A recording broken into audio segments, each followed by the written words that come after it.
ప్రత్యేకంగా మీకు ధన్యవాదాలు తెలుపుతాను. సినిమాని ఈ స్టేజ్కి రావడానికి ముఖ్య కారణం మా బాలకామేశ్వరి మేడం గారు.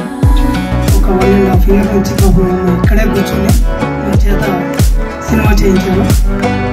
ఇది ఒక ఎత్తు అయితే కాకినాడలో ఆర్టిస్టులు అందరూ యువ గారు, గర్స శ్రీనివాస్ గారు ఎర్రటి ఎండలో చాలా కష్టపడ్డారు. వాళ్ళందరికీ కూడా పేరు పేరున వాళ్ళకి ధన్యవాదాలు తెలుపుకుంటున్నాను. సినిమాని స్టార్ట్ చేసే ముందు నేను ప్రొడ్యూసర్ గారికి ఒక కథ చెప్పాను. నేను చెప్పిన కథలో చాలా కమర్షియల్గా ఒక రొమాంటిక్గా చెప్పాను. ఇవన్నీ డబ్బులు ఇచ్చిందా చెప్పని, సో ఏదో పొగుడుదామని అలా పొగిడేస్తున్నా. బట్ చాలా చాలా బాగుంది.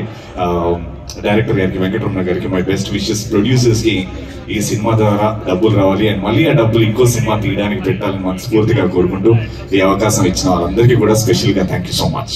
Thank you Aishwarya, all the very best. Thank you. Thank you so much Ravi గారు, యాంకర్ రవి గారు.